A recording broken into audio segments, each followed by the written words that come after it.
जय माता दी मित्रों। बड़ों को प्रणाम और छोटों को प्यार। आज हम षष्ठी माता की पावन कथा का श्रवण करेंगे। मन को शांत और कथा को धैर्य से सुने। कथा को पूर्ण सुनने से उसका पूरा फल मिलता है। चलिए शुरू करते हैं। प्राचीन समय में प्रियव्रत नाम के एक बहुत प्रसिद्ध राजा हुए। इनके पिता का नाम स्वयंभू मनु था। प्रियव्रत योगी राज थे और इसी कारण विवाह भी नहीं करना चाहते थे। तपस्या में इनकी विशेष रुचि थी, लेकिन ब्रह्मा जी की आज्ञा तथा सत्य प्रतन के प्रभाव से उन्होंने विवाह कर लिया। विवाह के काफी वर्ष बीत जाने पर भी उन्हें कोई संतान नहीं हुई। तब कश्यप जी ने उनसे पुत्रेष्टि यज्ञ करवाया। राजा की भार्या का नाम मालिनी था। मुनि ने उन्हें खीर प्रदान की और खीर खाने के बाद रानी मालिनी गर्भवती हो गई। कुछ समय बाद रानी ने स्वर्ण के समान प्रभाव वाले एक कुमार को जन्म दिया, लेकिन सभी अंगों से पूर्ण होने पर भी वह बालक मरा हुआ पैदा हुआ था। पुत्र के शोक में माता को मूर्छा आ गई। राजा प्रियव्रत उस मृत बालक को लेकर शमशान में गए और उस एकांत भूमि में पुत्र को छाती से चिपकाकर आंखों से आंसू की धारा बहाने लगे। तभी वहां एक दिव्य विमान दिखाई पड़ा। शुद्ध स्फटिक मणि के समान चमकने वाला वह विमान अमूल्य रत्नों से बना था। तेज से जगमगाते हुए उस विमान की रेशमी वस्त्रों से अनुपम शोभा बढ़ रही थी। वह अनेक प्रकार के अद्भुत चित्रों व पुष्पों की माला से सजा हुआ था। उस विमान में मन मुग्ध करने वाली एक सुंदर देवी को राजा प्रियव्रत ने देखा। श्वेत चंपा के फूल के समान उनका उज्जवल वर्ण था। देवी के मुख पर प्रसन्नता छाई हुई थी और वे मुस्कुरा रही थी। रत्नमय आभूषण उनकी शोभा बढ़ा रहे थे और योग शास्त्र में पारंगत वे देवी भक्तों पर अनुग्रह करने के लिए आतुर थी। ऐसा जान पड़ता था कि वे मूर्तिमती कृपा ही हो। देवी को सामने देख राजा ने बालक को जमीन पर रख दिया और बड़े आदर के साथ देवी की पूजा तथा स्तुति की। उस समय वे स्कंद की प्रिया देवी षष्ठी अपने तेज से देदीप्यमान थी। उनका शांत विग्रह ग्रीष्मकालीन सूर्य के समान चमचमा रहा था। उन्हें प्रसन्न देख राजा ने पूछा, सुशोभने कांते सुव्रते वरारोहे, तुम कौन हो? तुम्हारे पतिदेव कौन है और तुम किसकी कन्या हो? तुम स्त्रियों में धन्यवाद तथा आदर की पात्र हो। जगत को मंगल प्रदान करने में प्रवीण तथा देवताओं को रण में सहायता पहुंचाने वाली वे भगवती देवसेना थी। पूर्व समय में देवता दैत्यों से परास्त हो चुके थे। इस देवी ने स्वयं सेना बनकर और देवताओं का पक्ष लेकर युद्ध किया था। इनकी कृपा से देवता विजयी हो गए थे, अतएव इनका नाम देवसेना पड़ गया। महाराज प्रियव्रत की बात सुनकर ये उनसे कहने लगी, राजन, मैं ब्रह्मा की मानसी कन्या हूँ। जगत पर शासन करने वाली मुझ देवी का नाम देवसेना है। विधाता ने मुझे उत्पन्न करके स्वामी कार्तिकेय को सौंप दिया है। मैं संपूर्ण मातृकाओं में प्रसिद्ध हूँ। स्कंद की प्रतिव्रता भार्या होने का गौरव मुझे प्राप्त है। भगवती मूल प्रकृति के छठे अंश से प्रकट होने के कारण विश्व में देवी षष्ठी के नाम से मैं प्रसिद्ध हूँ। मेरे प्रसाद से पुत्रहीन व्यक्ति सुयोग्य पुत्र, प्रियहीन जन प्रिया, दरिद्री धन तथा कर्मशील पुरुष कर्मों के उत्तम फल प्राप्त कर लेते हैं। राजन, दुख, भय, शोक, हर्ष, मंगल, संपत्ति और विपत्ति, ये सब कर्म के अनुसार होते हैं। अपने ही कर्म के प्रभाव से पुरुष अनेक पुत्रों का पिता होता है और कुछ पुत्रहीन भी हो जाते हैं। किसी को मरा हुआ पुत्र तो किसी को दीर्घजीवी पुत्र प्राप्त होता है।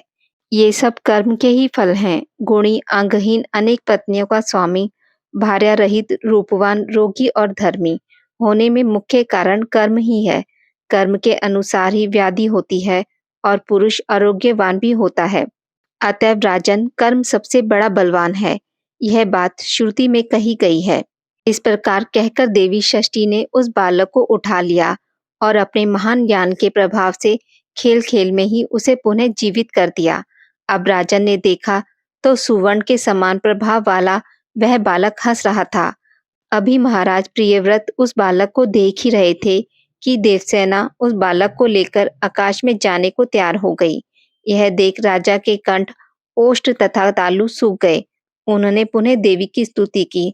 तब संतुष्ट हुई देवी ने राजा से वेदोक्त वचन कहा, तुम स्वयंभू मनु के पुत्र हो, त्रिलोकी में तुम्हारा शासन चलता है।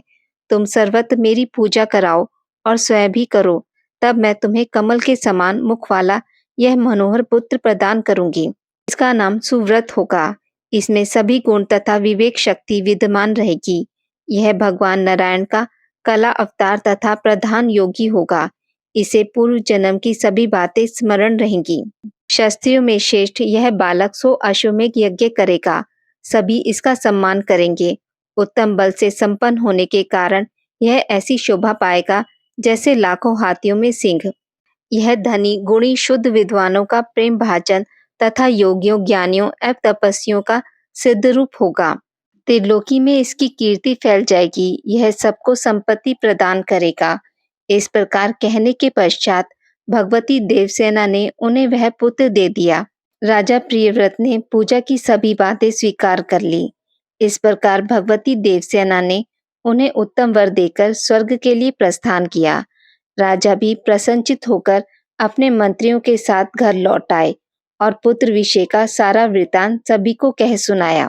ऐसे प्रिय वचन सुनकर सभी स्त्री पुरुष परम संतुष्ट हो गए। राजा ने सर्वत्र पुत्र प्राप्ति के उपलक्ष्य में मांगलिक कार्य आरंभ कर दिया। भगवती की पूजा की, ब्राह्मणों को बहुत सा धन दिया। तभी से प्रत्येक मास में शुक्ल पक्ष की षष्ठी तिथि के अवसर पर भगवती षष्ठी का महोत्सव यत्न पूर्वक मनाया जाने लगा। बालकों के प्रसव गृह में छठे दिन, 21वें दिन तथा अन्नप्राशन के शुभ समय पर यत्न पूर्वक देवी की पूजा होने लगी। सर्वत्र इसका पूरा प्रचार हो गया। राजा प्रियव्रत भी स्वयं इसकी पूजा करते थे।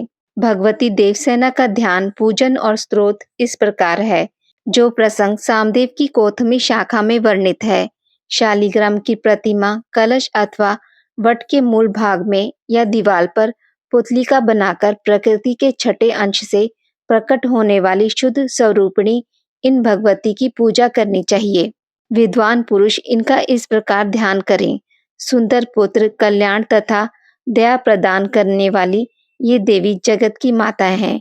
श्वेत चंपक के समान इनका वर्ण है। ये रत्न में भूषणों से अलंकृत हैं। इन परम पवित्र स्वरूपिणी भगवती देवसेना की मैं उपासना करता हूँ। विद्वान पुरुष इस प्रकार ध्यान करने के पश्चात भगवती को पुष्पांजलि समर्पण करें। पुनः ध्यान करके मूल मंत्र से इन साध्वी देवी की पूजा करने का विधान है। पाग, अर्घ्य, आचमनीय, गंध, पुष्प, धूप, दीप, विविध प्रकार के नैवेद्य तथा सुंदर फल द्वारा भगवती की पूजा करनी चाहिए। उपचार अर्पण करने के पूर्व ओम ह्रीं षष्ठी देवाय स्वाहा इस मंत्र का उच्चारण करना विहित है। पूजक पुरुष को चाहिए कि यथाशक्ति इस अष्टाक्षर महामंत्र का जप भी करे। तदंतर मन को शांत करके भक्ति पूर्वक स्तुति करने के पश्चात देवी को प्रणाम करें। जो पुरुष देवी के उपयुक्त अष्टाक्षर महामंत्र का 1 लाख जाप करता है, उसे अवश्य ही उत्तम पुत्र की प्राप्ति होती है। ऐसा ब्रह्मा जी का कथन है। संपूर्ण कामनाओं को प्रदान करने वाला, सबका मनोरथ पूर्ण करने वाला निम्न स्तोत्र वेदों में गोप्य है। षष्ठी देवी स्तोत्र। देवी को नमस्कार है, महादेवी को नमस्कार है, भगवती सिद्धि एवं शांति को नमस्कार है, शुभा देवसेना एवं भगवती षष्ठी को बार बार नमस्कार है। मूल प्रकृति के छठे अंश से प्रकट होने वाली भगवती सिद्धा को नमस्कार है। माया सिद्ध योगिनी सारा शारदा परा देवी नाम से शोभा पाने वाली भगवती षष्ठी को बार बार नमस्कार है। बालकों की अधिष्ठात्री, कल्याण प्रदान करने वाली, कल्याण स्वरूपिणी एवं कर्मों के फल प्रदान करने वाली देवी षष्ठी को बार बार नमस्कार है। अपने भक्तों को प्रत्यक्ष दर्शन देने वाली तथा सबके लिए संपूर्ण कार्यों में पूजा प्राप्त करने की अधिकारिणी स्वामी कार्तिकेय की प्राणप्रिया देवी षष्ठी को बार बार नमस्कार है। मनुष्य जिनकी वंदना सदा करते हैं तथा देवताओं की रक्षा में जो तत्पर रहती है, उन शुद्ध सत्व स्वरूपा देवी षष्ठी को बार बार नमस्कार है। परेश्वरी, तुम मुझे धन दो, प्रिय पत्नी दो और पुत्र देने की कृपा करो। महेश्वरी, तुम मुझे सम्मान दो, विजय दो और मेरे शत्रुओं का संहार कर डालो। धन और यश प्रदान करने वाली भगवती षष्ठी को बार बार नमस्कार है। सुपूजिते, तुम भूमि दो, प्रजा दो, विद्या दो तथा कल्याण एवं जय प्रदान करो। तुम षष्ठी देवी को बार बार नमस्कार है। इस प्रकार स्तुति करने के पश्चात महाराज प्रियव्रत ने षष्ठी देवी के प्रभाव से यशस्वी पुत्र प्राप्त कर लिया। जो पुरुष भगवती षष्ठी के इस स्तोत्र को 1 वर्ष तक श्रवण करता है, वह यदि अपुत्री हो तो दीर्घजीवी सुंदर पुत्र प्राप्त कर लेता है। जो 1 वर्ष तक भक्ति पूर्वक देवी की पूजा करके इनका यह स्तोत्र सुनता है, उसके संपूर्ण पाप विलीन हो जाते हैं। महान वंद्या भी इसके प्रसाद से संतान प्रसव करने की योग्यता प्राप्त कर लेती है। वह भगवती देवसेना की कृपा से गुणी, विद्वान, यशस्वी, दीर्घायु तथा श्रेष्ठ पुत्र की जननी होती है। काकवंद्या अथवा मृतवत्सा नारी 1 वर्ष तक इसका श्रवण करने के फलस्वरूप भगवती षष्ठी के प्रभाव से पुत्रवती हो जाती है। यदि बालक को रोग हो जाए तो उसके माता पिता 1 मास तक इस स्तोत्र का श्रवण करें तो षष्ठी देवी की कृपा से उस बालक की व्याधि शांत हो जाती है। बोलिए षष्ठी देवी की जय।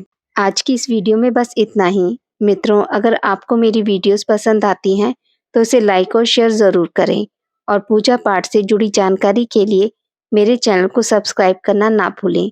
धन्यवाद।